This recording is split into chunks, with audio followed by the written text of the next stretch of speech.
experiencing a tense and pivotal moment as we approach the October 2025 presidential election. It is a moment that the contribution of every Cameroonian is needed to build a country that is worthy of the name. Good afternoon, ladies and gentlemen, and welcome to this edition of Interview. And we are welcoming on our set this afternoon a firebrand politician and social activist, Edith Kahbang Walla. Good afternoon, ma. Thank you for accepting our invitation. Good afternoon. It's a pleasure to be here. It's been some time since I've been at GBS. Yes. So I am very thrilled to be here this afternoon. It's our pleasure having you. And like we indicated, we are going through a very pivotal and sensitive period in Cameroon. From your own point of view, how is Cameroon faring politically at this sensitive period? That's a very good question. I think a number of things are happening. Number one is that we are still, unfortunately, in the dictatorial context where we have been for the last 43 years. So we still have a ruling party which confuses itself with the state. We have a ruling party that just it does not create a distinction between itself as a party and the government of Cameroon.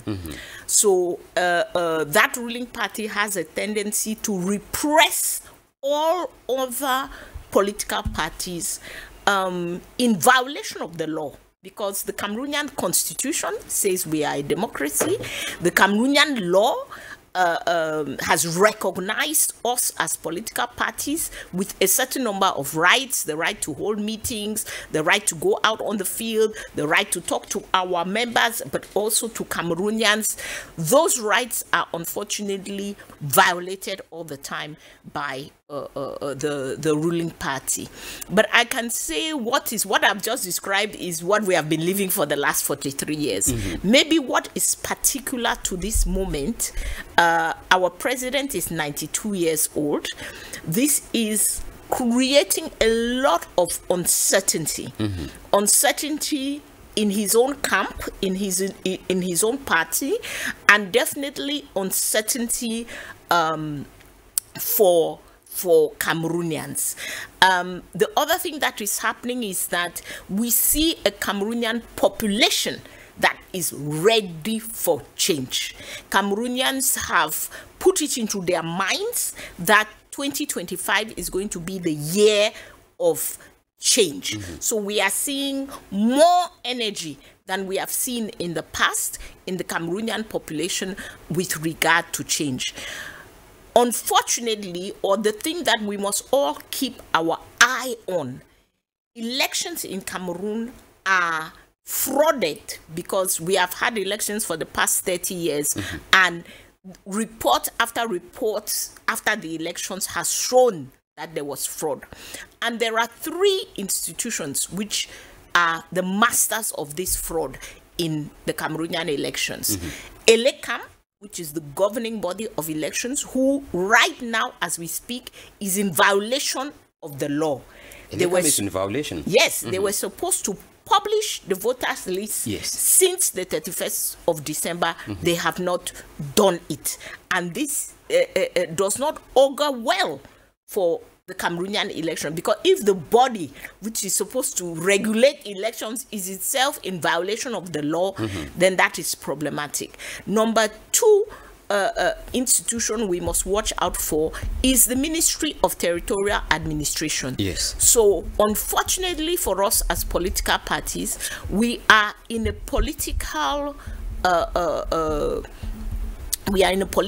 debate and discussion with a regulatory body, a supervisory body that is headed by somebody who is our adversary, because the Minister of Territorial Administration, not only is he a CPDM member, not only is he a Central Committee member, but he is one of the strongest advocates. And he tells you himself, if you ever meet him, he will tell you that he is not a CPDMer, he is a biaist. So we are going in competition with somebody supervising the elections who has a candidate of his own. He has a candidate that he's supporting. And we have seen this ministry Elecam is supposed to be a free, independent kind of body to regulate the elections. In the law, if you look at the letter of the law in Cameroon, Elecam is an independent body. Yes. Then you look at what has the reality, what they have done with that law, because they are supposed to to nominate independent people to sit at Elecam. But out of the 18 members of Elecam, I cannot remember now whether it is 14 or 16 who were central committee CPDM members at the time of their nomination. They only resigned from the CPDM after they had been nominated, whereas the law says that you must nominate independent, non-partisan people to Elecam. Then, as I say, we have the Ministry of Territorial Administration. By law, as a political party in Cameroon, by the law, if you are a political party, you have the right to have a headquarters, to hold meetings with your party members, to invite Cameroonians, because as political parties, our job is to share our ideas, our political programs with Cameroonians.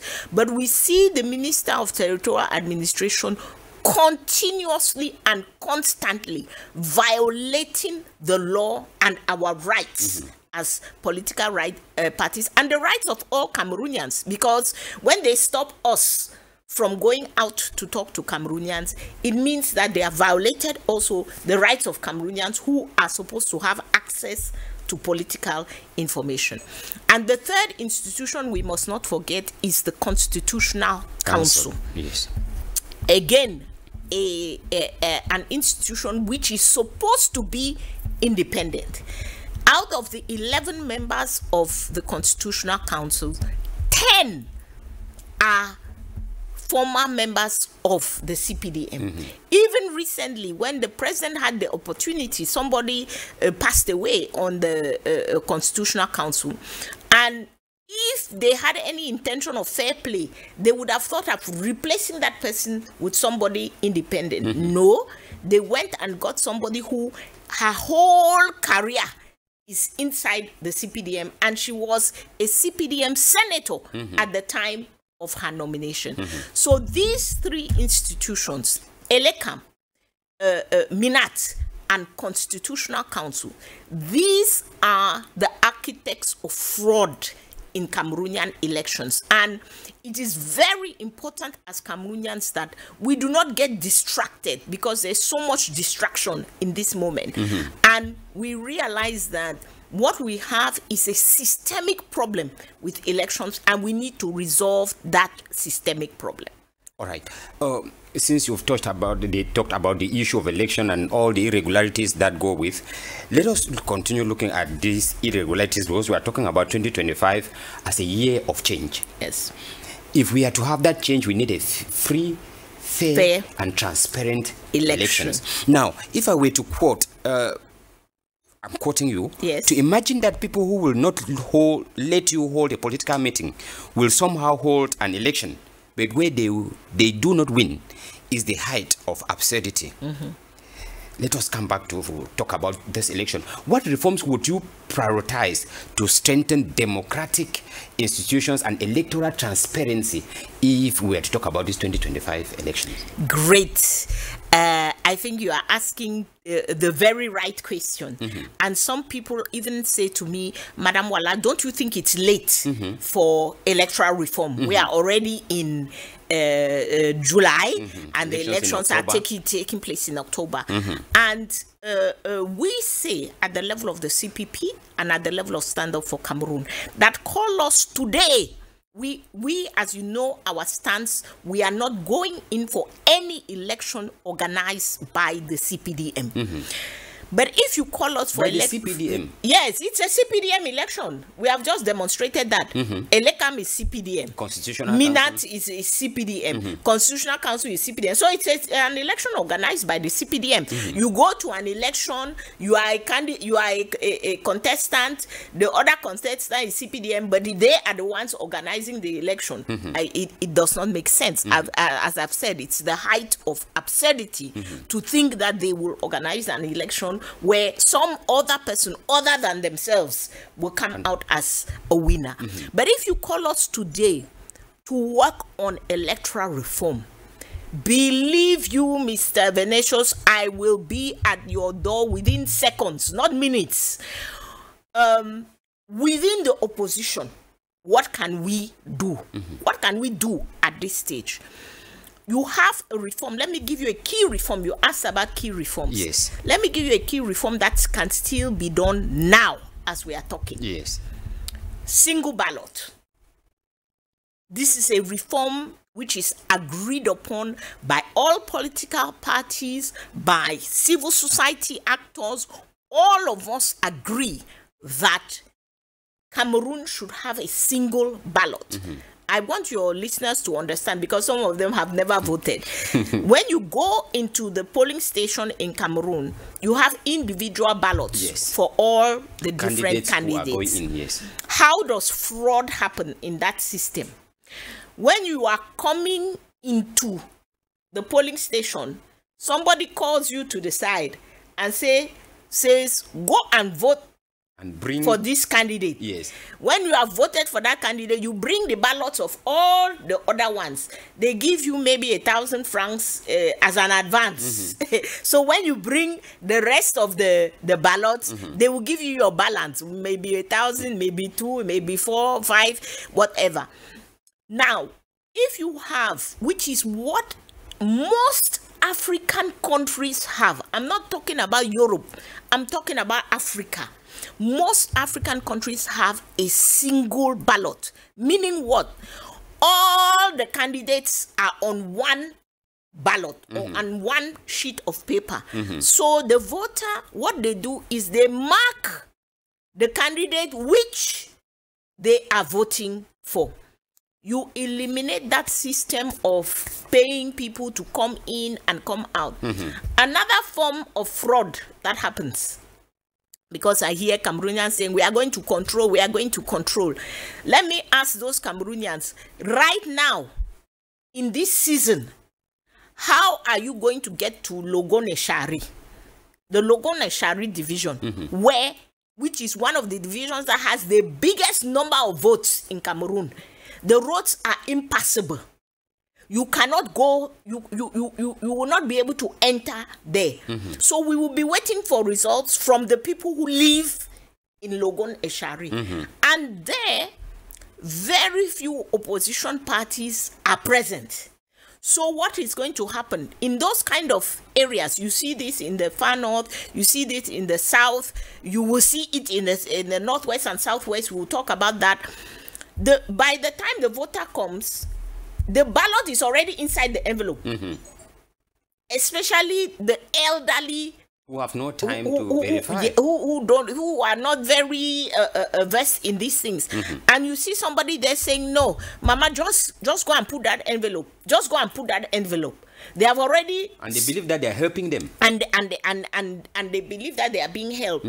And now, when she goes and puts that envelope, you see the problem with the multiple ballots. Whereas if it was a single ballot, she will be asking that, no, this is my own person. I want my own person to be. So I take a reform such as the single ballot, and I say that reform now can be done now because nobody has printed any ballots. And so we can do that reform today and it will make a difference. Let me give a second example. The time for results to be announced. In Cameroon, many Cameroonians don't know this, but by law, it is a 10-day, 2-week period. Yes, 15 days. Yes, 15 days between when the election takes place and when the results are going to be announced. Yes. These 2 weeks is not by accident. These are the 2 weeks for Elekam the Constitutional Council, MINAT, to carry out all the fraud that they need to carry out. Why? In most African countries today, when the election takes place in the morning, you have people voting all day. By many countries, maximum 72 hours, because we have all the technology. We have all the technology. The Cameroonian election is coming. You are going to see them writing on papers which then, after you see the minutes, you know, every polling station has minutes where the results are written and so on. When you see the minutes from Cameroonian police station, you even see somebody has written in blue that CPP got 200 votes, CPDM got 10. But you see a different color of pen changing the number of votes that CPDM got 300 while CPP got 20. You see those type of things. Whereas today we have technology. Why are we doing that? Why are we doing that? We can agree on the results. All of the observers can agree. All the representatives, the election monitors for different political party, we agree on it. We put it into digital form and we publish, so that everybody knows that in this polling station, this was the result, so that you can avoid all of this fraud that happens with the manipulation of these papers. So you see, we still have enough time to save the 2020 Cameroonian election if we choose 2025 Cameroonian election, if we choose to do so as Cameroonians. It has to do with a matter of will. It has to do with a matter of will, but it has mostly to do with we, the opposition. Mr. Venetius, I feel that it is you people, the Cameroonian citizens, who have misled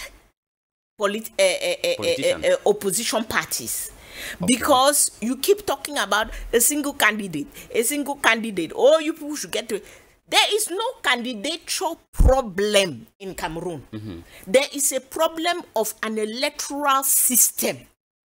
The coalition should not be about people. It should be about the electoral system.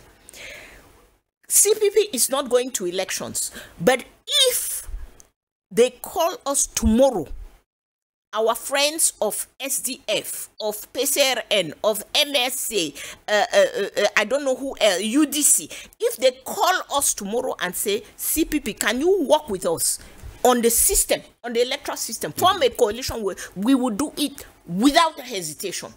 Let us work on the electoral system so that we can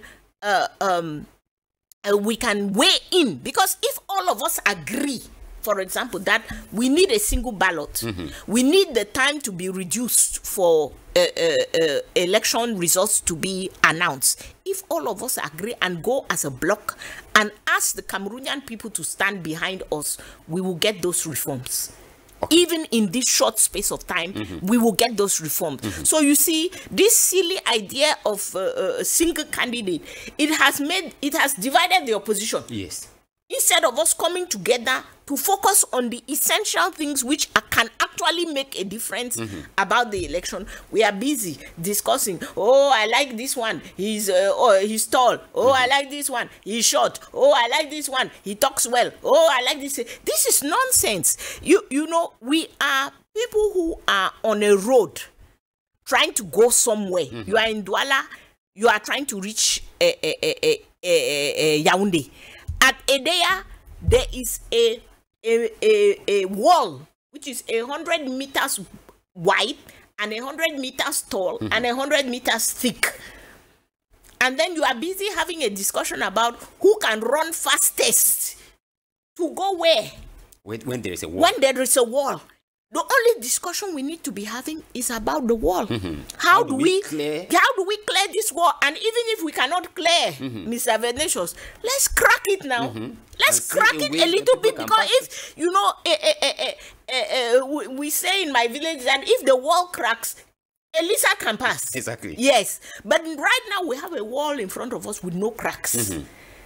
And instead of us discussing the wall, we are discussing who is going to run, who has the best running style, who has it. All of them are running to a wall. So according to you, opposition parties should unite not behind a single candidate, but around a common agenda for comprehensive electoral reforms. Absolutely. Now, do you think that if these political parties, if they were to unite behind the comprehensive electoral reforms, would they be able to bring a change with the present status quo that we have? I have said they unite. And then the second very important thing that I said is that we call out Cameroonians. Okay. Because this is a Cameroonian problem. It's not a political party problem. It is a problem of the nation. So we unite. Then we call out Cameroonians. You see me in my black. Today is Friday in black. Mr. Venetian, you are not wearing black. So you call out Cameroonians. Even one Friday, the whole country is wearing black. Believe you me, our government will start trembling to say, what do we do? What do we do? Not to talk of if we decide all together to go for a sitting in front of Elekam or in front of Minat or in front of the Constitutional Council. How can we have a Constitutional Council where people are bringing cases before them about the election? You have political parties who have brought cases, you have civil society who have brought cases, and the Constitutional Council says we are not competent to handle this. That is, imagine the absurdity of it. The highest court in the land says we are not competent, and when they say they are not competent, they don't direct you to a court. Where to go to, yes.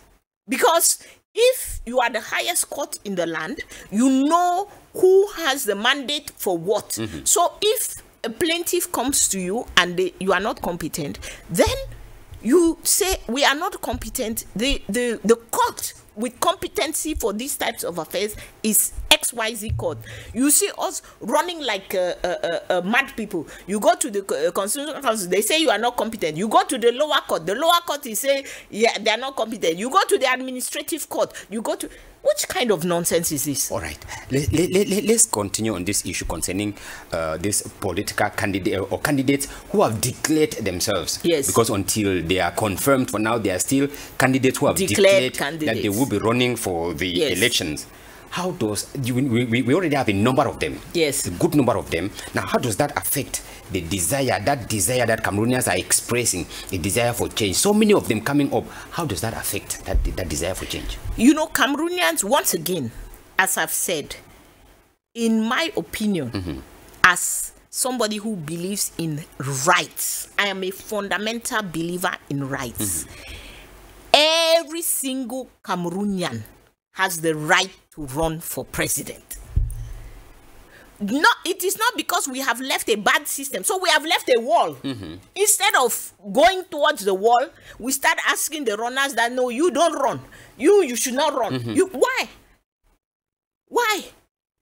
Let's address the wall. That is our common problem. Let us address the wall. So that is why I say the citizens have fooled the political parties, because so much they have put into the head of the political parties. Oh, we must have a single candidate. Oh, we must have a single candidate. Oh, we must have a... So everybody feels like, for me to have a chance of being the single candidate, I better declare. You see the point? And all this time, then when they declare, because politics is a competitive game, Mr. Venetius, you will never get Cameroonians to all 30 million of us agree that it is one person.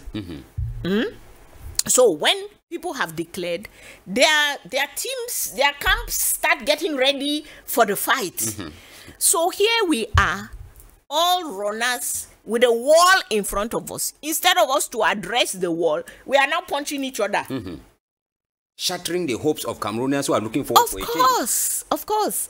But Cameroonians must stop their discussion about single candidate and tell those parties face the wall.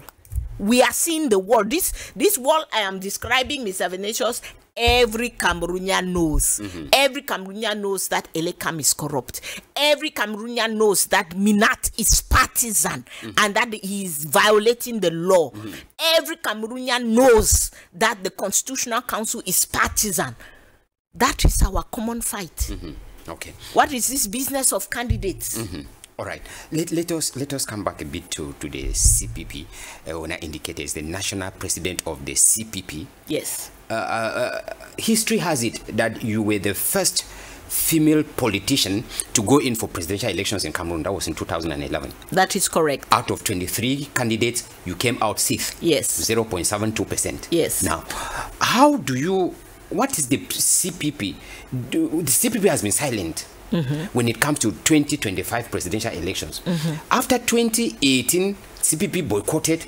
2020 parliamentary and legislative, CPP boycotted. Yes. Is the CPP looking forward to coming back in 2026 for legislative elections, municipal elections, or what is the position of the CPP? Mr. Venetius, the wall. As soon as the wall has a crack, so that the CPP can see how it will get through. Yes. You will see us in the starting blocks. Okay. Yes. Our focus right now, we have joined together with Stand Up for Cameroon, where you have UPC Manidem, where you have Cameroon Obosu, where you have the Mothers of the Nation. We are political parties, we are civil society organizations, even individuals, Metra Liscom and the others. We have joined together to say, let us crack this wall. Okay. And that is what we are inviting all of the other political parties to do. Okay. Every fight is step by step. Okay. If you try to fight all the steps of the fight at once, you will lose. All right. Thank you. Our time is already up because our producers are telling us that we are out of the studio. But for us to go in less than a minute, how can we empower youth and women to be more meaningful, included in the political process in Cameroon? In less than a minute before we leave the studio. Super, Mr. Venetius. What we have done at Stand Up for Cameroon, we have an ongoing training program. We've started a few months ago, and we are very happy with the response of the youth. We are training them on the electoral system. We are training them on all the key issues we have talked about today, so that they can exercise their rights during this key political moment. Those who have voters cards can exercise their rights. Those who do not have voters cards can also exercise their rights. Exactly. So this is an invitation for the youth. We have a program for the youth. Our program for the women is starting tomorrow. And it will continue all the way up to October. So one thing we have said, in all this cinema that we are seeing, ministers resigning, this, that, and the other, the Cameroonian people are not in the conversation about their future. Exactly. Cameroonians need to know, understand the process, and invite themselves to the table. Nobody is inviting them right now. None of these candidates is inviting the Cameroonian people. Women, youth, we need to invite ourselves to the table. It's our table. It's our country. It's our future. Right. We need to be there.